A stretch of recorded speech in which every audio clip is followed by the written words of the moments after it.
Not long after Joe Biden enters the Senate in 1973, he makes his first trip to Israel, where he meets with Golda Meir on the eve of the Arab-Israeli war. I go all the way back to Golda Meir. Oh, God, I'm getting old. And after that trip, Joe Biden makes defending and promoting Israel a central component of his foreign policy vision and positions. Were there not an Israel, the United States of America would have to invent an Israel to protect her interest in the region. He makes clear that his central priority is building up Israel's military might and funneling money and political support to Israel. In 1982, Joe Biden and a number of other senators have a private meeting with Menachem Begin, who was at the time the Israeli prime minister, and the Israeli invasion of Lebanon was getting underway. And Joe Biden likes to tell this story, as it was reported in the New York Times, about how Biden confronted Begin over the issue of Israeli settlements. New York Times called my exchange with Menachem Begin the bitterest exchange of a highly emotional confrontation. But what Biden doesn't talk about from that meeting is what Begin says also happened, and that is that Joe Biden got up and gave this impassioned defense of Israel's actions in Lebanon, including the killing of women and children. And Biden said he would do the same thing if he was in Israel's position. Begin, who himself is a war criminal from his actions as head of a militia in the 1940s, said that Joe Biden was too extreme for him. Biden has this long track record of defending some of Israel's worst atrocities. In fact, in 2001, when the George W. Bush administration issued a very mild criticism of Israel for its so-called targeted assassinations, Biden rebuked George W. Bush, said these aren't assassinations, and actually said that the United States shouldn't be airing its differences with Israel in public. In 2006, Joe Biden is front and center as an enthusiastic backer of Israel's simultaneous wars in Lebanon and its massive bombing of Gaza. He says Israel's doing the right thing in both places. In fact, Biden starts to compare Israel's actions in Lebanon to the U.S. invasion and occupation of Afghanistan in the aftermath of 9/11. We went in Afghanistan. Remember, we took out a wedding party by accident? Remember, we took out with these very sophisticated missiles we had? We accidentally killed some citizens. Is there ever a war more justified than us going into Afghanistan? I can't think of any worse since World War II more justified. Yet innocents got killed in us trying to protect America's interest. Joe Biden was an early supporter of recognizing Jerusalem as the capital of Israel, and also of moving the U.S. Embassy from Tel Aviv to Jerusalem, something that Donald Trump ultimately did as president. And the way that Biden has sort of carved out a critical corner for himself is on the issue of settlements. I have opposed settlements for more than 3 decades. While Joe Biden does have this consistent record of speaking out against the expansion of Israeli settlements, it has never been backed up by action. It's akin to a disagreement among very, very good friends.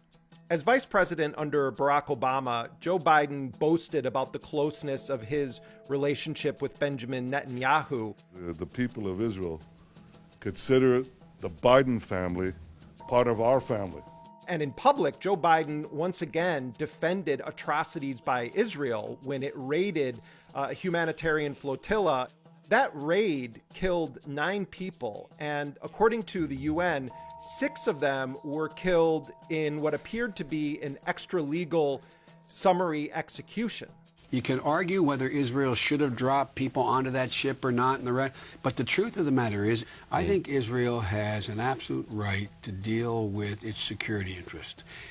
And now Joe Biden is president. And when he entered office, his administration made clear that they did not intend to prioritize the Israel-Palestine situation. But now it's at their front door. You are stealing my house. And if I don't steal it, someone else is going to steal it. No one. The recent horrors unfolding in Jerusalem and Gaza were sparked by an ethnic cleansing operation against Palestinians living in East Jerusalem. Precisely the type of expansion or annexation that Joe Biden has claimed to oppose. But the Biden administration has overwhelmingly ignored this ethnic cleansing and has suggested that it's simply a matter for the Israeli courts.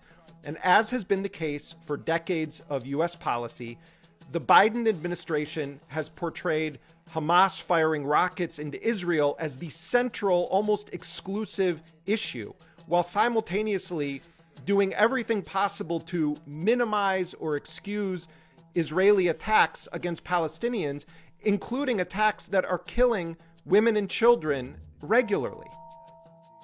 In a series of State Department briefings this week, the spokesperson Ned Price outlined the Biden administration's position, and unfortunately, it's not shocking. Let me start by saying that the United States condemns in the strongest terms the barrage of rocket attacks fired into Israel in recent hours. The journalists at these briefings did an excellent job of exposing the hypocrisy of the administration's positions. Do Palestinians have a right to self-defense? We believe in the concept of self-defense. We believe it applies to any state. Confronting the attempts at both sidesing the killing of civilians with impunity. What is this both sides thing? One side is occupying and the other side is being occupied. Could you care to explain what is the both sidism here? Well, most recently we have called on all sides to de-escalate. And at the same time, this refusal on the part of the Biden administration to recognize that Palestinians have any right to self-defense, something that they repeatedly emphasize Israel has. You said, we believe that it, meaning the right to self-defense, applies to any state. Well, you see the problem, right? Do you regard Palestine as a state? I was making a broader point not attached to Israel or the Palestinians in that case. Unless there is some radical shift in U.S. posture, and very quickly, the conclusion that we can draw is that Joe Biden believes that the Israeli government can ethnically cleanse Palestinian neighborhoods and that the Palestinians have no meaningful right of self-defense. Biden can no longer claim with any credibility to support a two-state solution and pay lip service to opposing Israeli settlements while simultaneously giving the shield of impunity to Israel's crimes. The question is being called right now.